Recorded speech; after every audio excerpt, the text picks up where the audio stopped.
আচ্ছা আমাদের এবার এই ম্যানিফোল্ড গেজ মিটার। আচ্ছা ম্যানিফোল্ড গেজ মিটারে যে দুটো মিটার আছে, রেড মিটারটার নাম কি? আচ্ছা, আর ব্লুটা কম্পাউন্ড গেজ, রাইট। এবারে আমাদের কিভাবে এই মিটারের গেজ পাইপগুলো কিভাবে কোথায় সেট করতে হয়, কি ডিটেলস একটু বলো।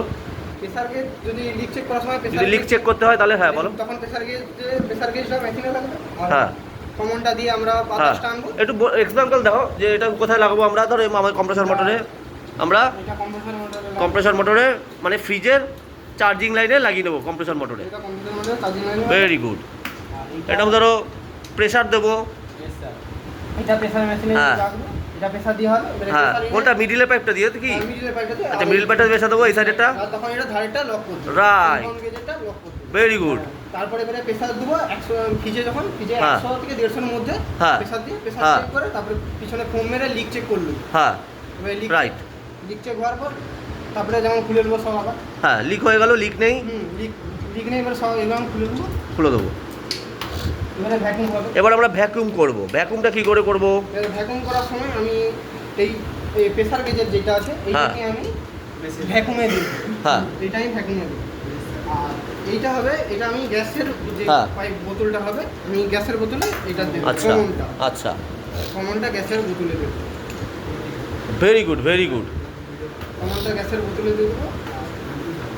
শেষে কি করব, এই কম্পাউন্ড গেজেরটা এইটা তখন মোটরে দেব।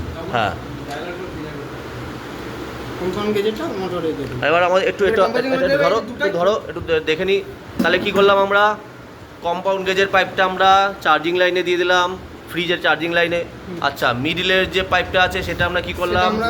গ্যাসে লাগিয়ে রাখলাম, কিন্তু গ্যাস খুলবো না, জাস্ট লাগিয়ে রেখে দেবো।